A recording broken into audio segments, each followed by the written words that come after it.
Magandang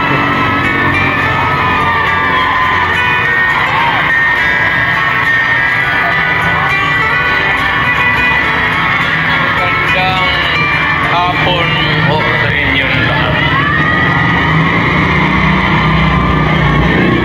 Alam niyo, I do not know if you still believe in me.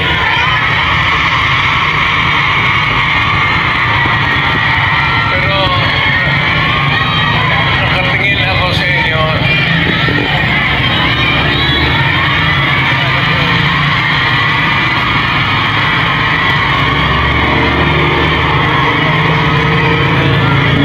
Dapat magkita-kita tayo doon sa ating bayan.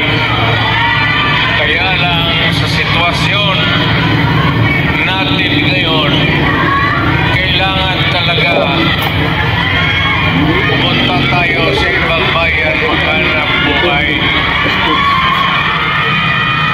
Pero sa akin, the fact that malayo kayo sa pamilya ninyo,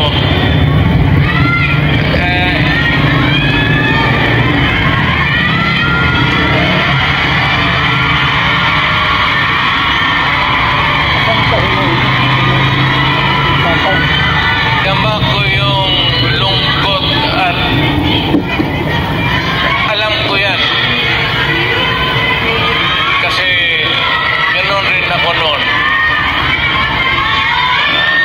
Almost 3 years sa labas ako nagtatrabaho. Well, nag-training para sa connection ko sa pagka-abogado. Kaya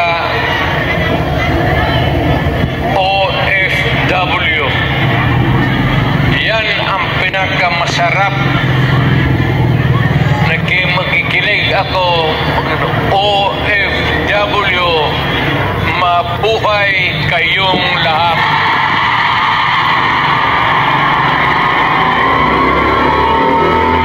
At ang mundo dapat magpasalamat na merong mga Pilipino na magpunta dito sa kanila, sa ibang bayan, para magtrabaho para sa kanila at para sa atin, makaipon ng pera para sa pamilya natin. Kasi, well, you know, it could take about 7 to 10 years bago mawala itong sitwasyon natin na ganito.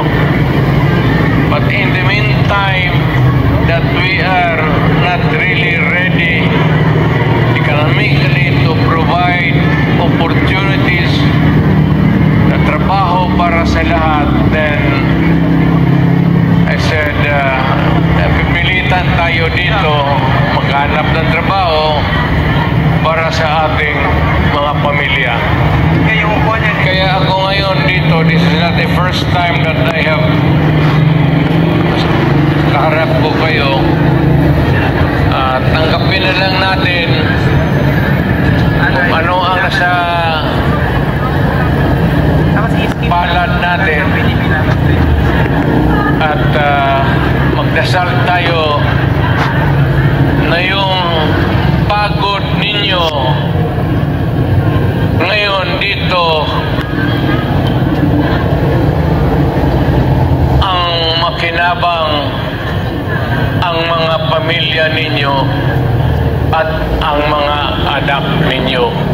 Mabuhay kayong OFW. Kaya yung lahat ng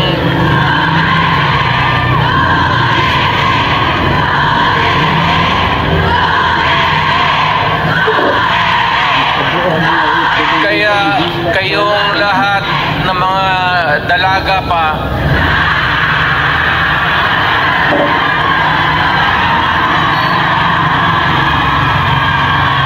ilan pa kayo? dito, isang buwan pa, pakasalan ko kayong lahat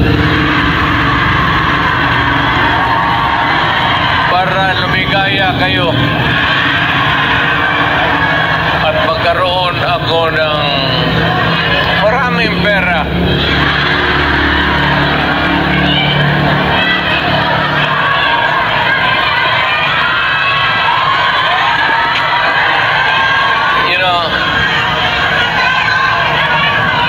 Hindi lang ito sabihin ninyo, hindi ako nagbubula, ha. Yung mga taga rito na tumanda na nung nakilala yung pamilya ko, yung matanda na, yung may karanasan sa Davao Road, alam ninyo yan na ang sitwasyon namin pareho sa inyo. Matagal kaming walang ama kasi abogado siya. Maano pa naman ang Pilipinas noon, ang hanap buhay nasa siyudad talaga. Ang abogado walang silbi dyan pag sa barangay. So ganun na-experience namin ako na ang tatay ko iniwan kami sa lolo pati lola ko at ang tatay ko nagtrabaho sa labas. Ganon, sa labas ng probinsya. So damang-dama ko talaga yung buhay ninyo. Huwag na yung kalungkutan, huwag na yung, kasi that's reality. Ginusto mo natin sa hindi, kailangan talaga maghanap buhay. So huwag na masyado yung mga sentimental na ano. Basta dito, punta tayo dito, nagtrabaho. At nandito kami pinsan napasyal ako, kasama ko ang anak ko. Saan ba si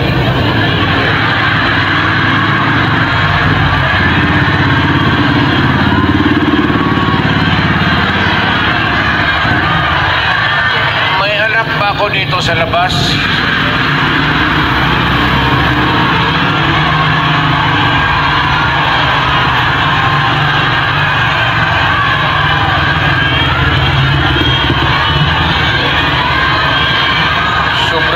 Lima. Pagkalam ko dalawa.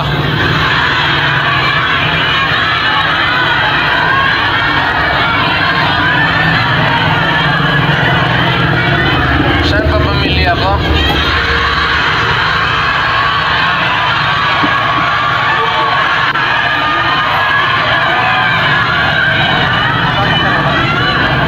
Wala pa si Inday na okay na. Kaya importante dyan si Inday kasi Inday yung politiko eh. So, mabutit naman. So, anong pag-usapan natin? May pera kayo ibigay? Kasi 10 Hong Kong dollars lang. Walang makina ko kitain dito.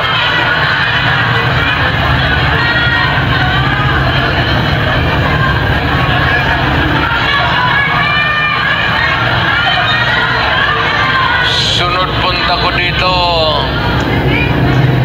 magministro na ako. Kasi pagtapos ng usapan natin, give kayo lahat. Well, ang problema natin sa Pilipinas ngayon, hindi na kasing bigat noon. You know, you'll have to be patient with government. It is not at all times maganda. Minsan ang gobyerno may kapalpakan. Ang akin lang, well, of course, kasi from the outside na ako, na makikita ako na yung ganito, yung seldom na tinitignan ng tao, ng Kongreso, na masilip lang man kayo kung ano ang kailangan, not only dito sa Hong Kong but all over the world. Filipinos who work there because they have to. So ang akin, nagpapasalamat ako. Ang una-una, yung tulong ninyo sa economy ng bayan. At second, yung social order. Yung problema na yung mga anak natin makapag-aral ng gusto. Kaya naman ako nakita ninyo na patong-patong ang kaso ko. Sa totoo lang, baka ang balita ko may warrant daw ako. Hindi, totoo. Yung sa ICC or something. Matagal na yung hinahabol ng mga putang ina.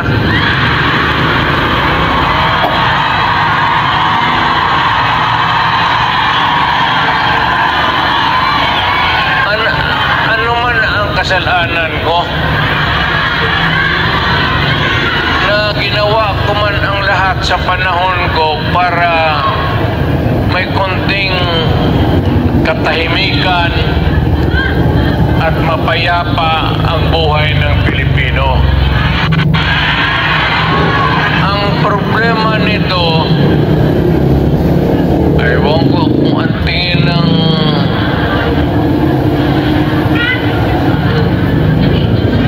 ako yung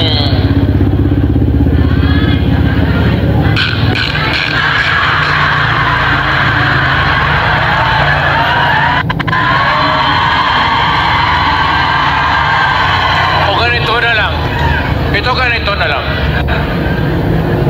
O sabi ko, assuming na totoo talaga yung naririnig ninyo, bakit ko ginawa yan? Para sa sarili ko? Para sa pamilya ko? Para sa inyo at ang inyong mga anak sa bayan? Kaya ako man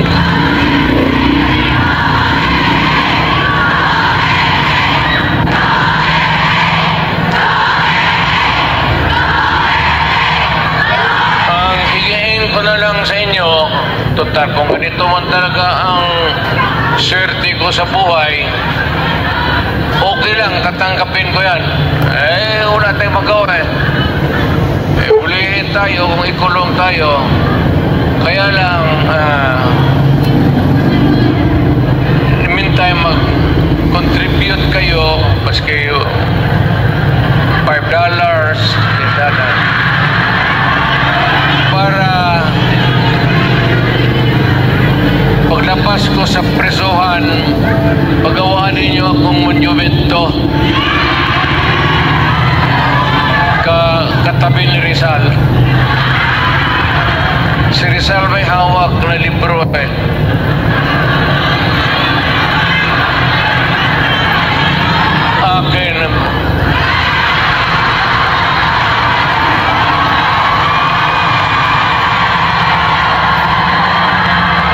Kaya bakit tumahimik pa ang bayan natin kung Filipinos hold up dito, hold up. Wala nang ginawa.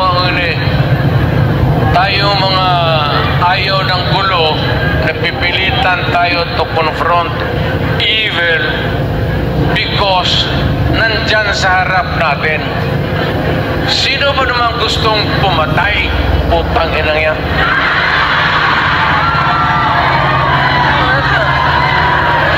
Bakit ako why would I waste my time? Manila, patayan si Duterte, lumalabas ng gabi, ganon. Also, sino ba naman gusto maging security guard?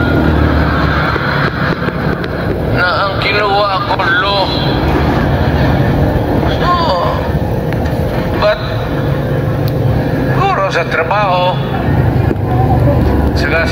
alam mo sa gabi, dyan rin lumalabas yung mga masasamang tao.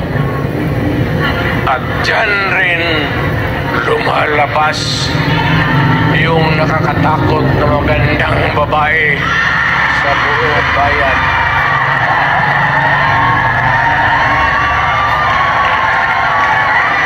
Sino bang nakita ninyo maganda sa araw? Nakita?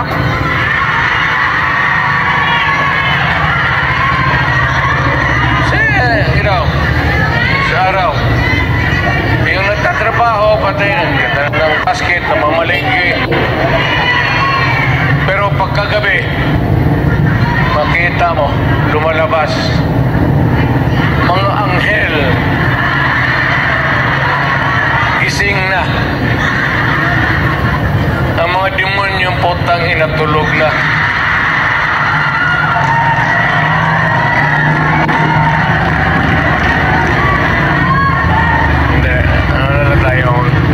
Seriously now, you know, our country is not yet that well off.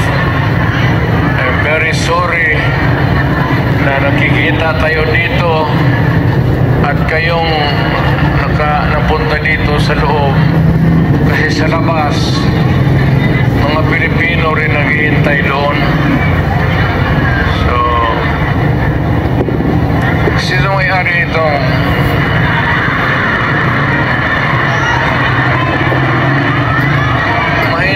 mahinang klase?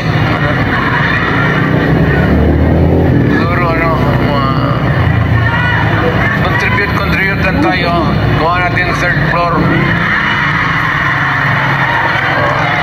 for exclusive use, para every Saturday makita-kita tayo.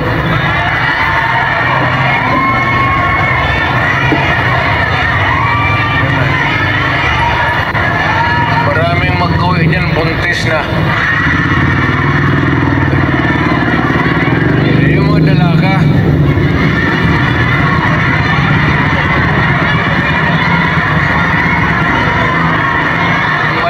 mahirap kayo ulang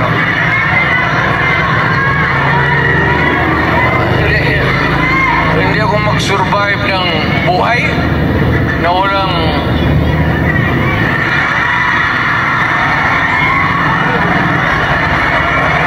dito ba? Hindi ba asawa ko?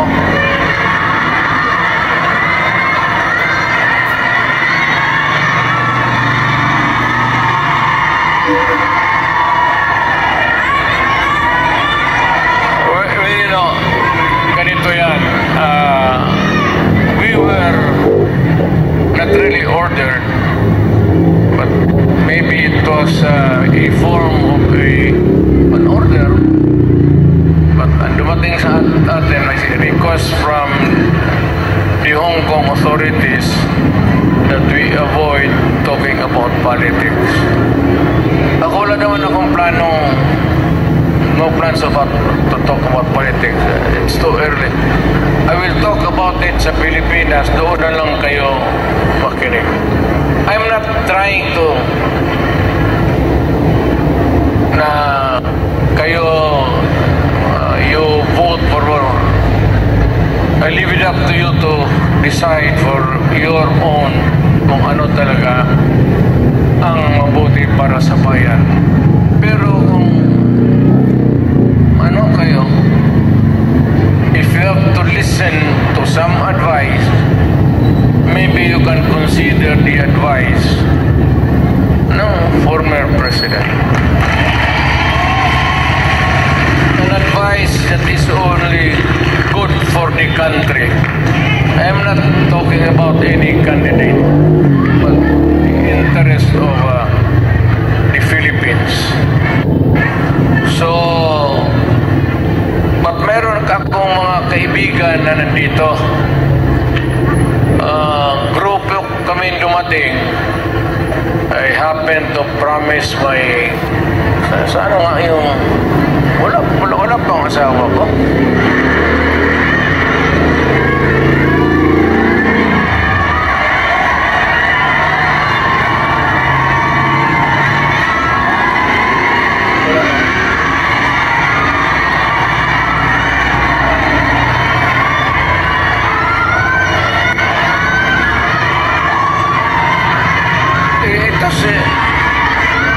Ito si Hanelet kasi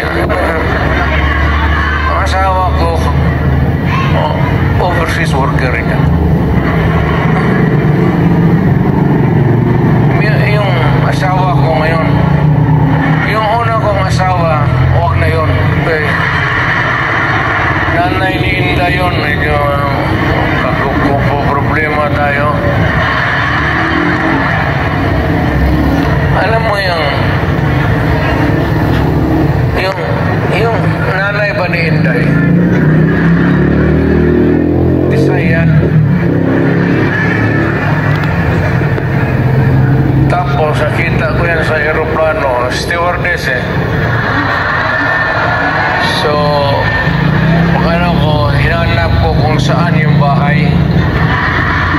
Doon sa Monteverde, doon sa Davao. Pasok ako sa mga bahay-bahay doon, nakita ko ang gaga. Nagalaba. Sabi ko, maganda ito ah. Tapos sa hagdanan ako sa kabilang, sabi ko, Miss, labandera ka?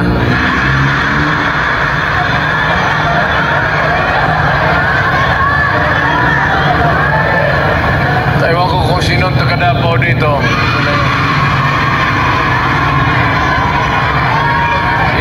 Yung hagdanan nila may nung nahalata ng nanay si Puring, mother-in-law ko, inilipat yung aso doon sa hagdanan. Ang ina, hindi ako makaakyat. Kaya hiningi mo eh.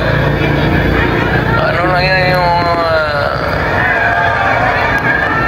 anong tawag yung pukpok sa Bisaya?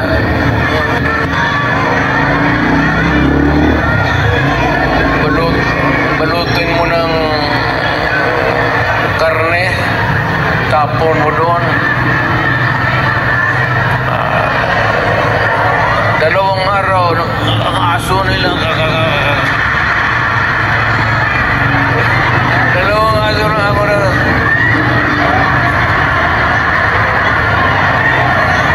tangina mo nung namatay kasi yung nanay ni Elizabeth may posto sa bangkiruan, madamit. Kaya yun, ito naman si Elizabeth, ang mahaba ng istorya, pero basta tinanan ko,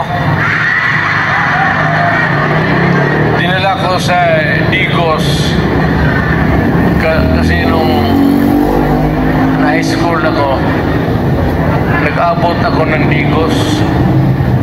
7 years ako sa high school eh. May graduate school na doon. Umabot talaga ako ng Digos, putang ina. Doon ako nag-graduate. Sa bagay, sa totoo lang ha, hindi ako nag-gayabang. Nothing to be proud of. Nothing to Alam ba ninyo, ang presidente ninyo, 7 years high school. Oh, taga Davao, alam mo, alam. Tignan mo ako, sinong mahusay sa lahat? Kasi nag-aral ako ng matagal sa high school talaga. Tinapos ko ng 7 years para ma-master ko yung buhay.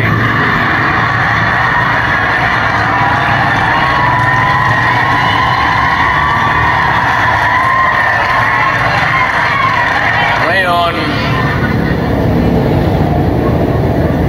noon nagpunta ako dito, punta kami ng pamilya, naman kami kilala.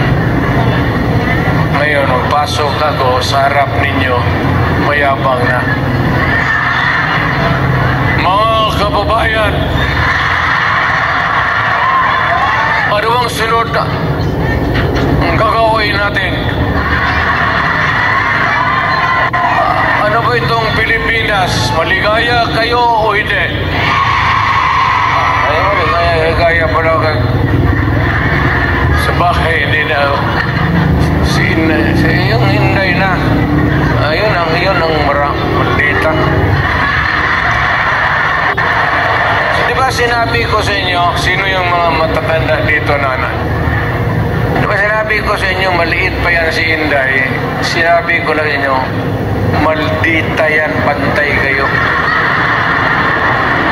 So, nakita nila nagbugbog ng pulis. Hindi lang yun. Hindi, yung nakita lang ninyo sa TV, maraming binugbog yan, mga driver namin, pati buang talaga yan sa Inday. Pero kung yun ang masunod sa inyo, magsunod sa akin pagka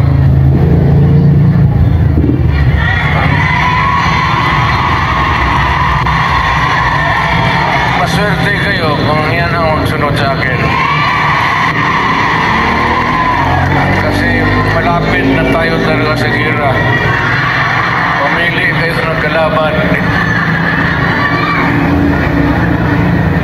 Hindi, ano yan si Inday? Bright, smart, pero mainit ang ulo.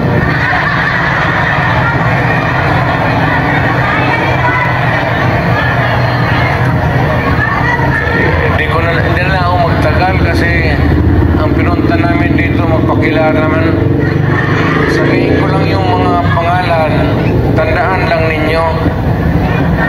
Si attorney, the lawyer, Jimmy Bundok.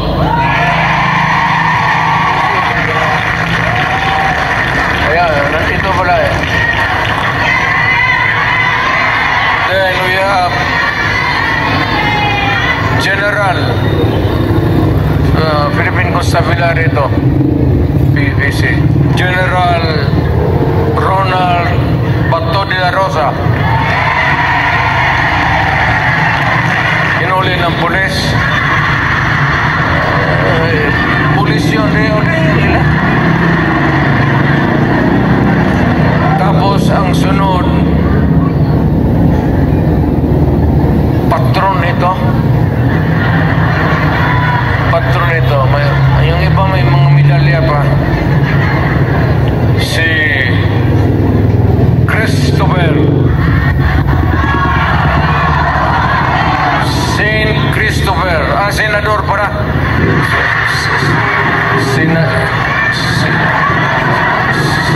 Senador Christopher Lawrence Bongo.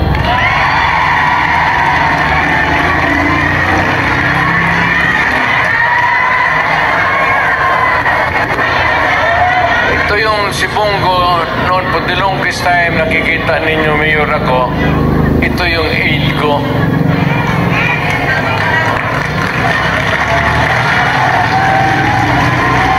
My first aide was a military man. Si Lieutenant si Jimboy.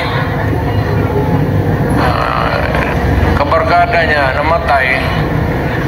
Tapos sabi niya, kung wala pa akong kapalit, many years ago, nag-volunteer siya. Sabi ko, sige. Pero mausay, Senator Bongo. Pero wala ka na, ito bright ito. Brighter ka to, Chinese eh.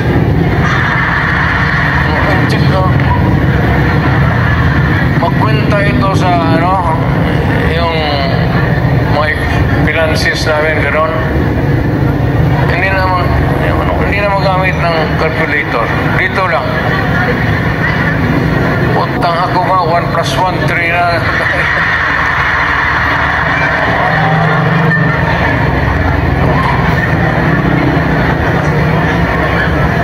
Tapos may isa to. May ari mga ilunggo rin. Tamo si Attorney J.V. Inlo, Western Visayas. Well, actually, ang Western Visayas walang representation. Wala talaga. So, baka you might think it over at bigyan mo. Then we have Attorney Raul Lambino. Pangasinan kasi, no? Ilocano, no? Sino Ilocano dito? Ang sunod si Rodante Marcoleta. He's a very decent man.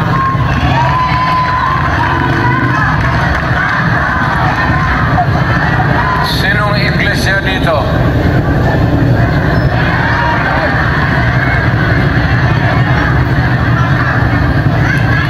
Kandidato natin yan, ha?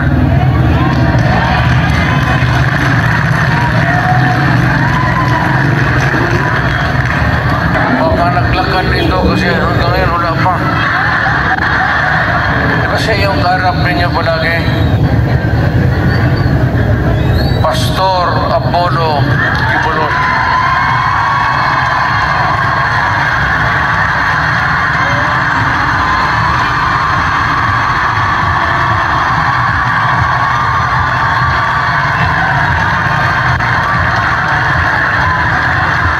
Tingnan yung relo niya, pati relo ko.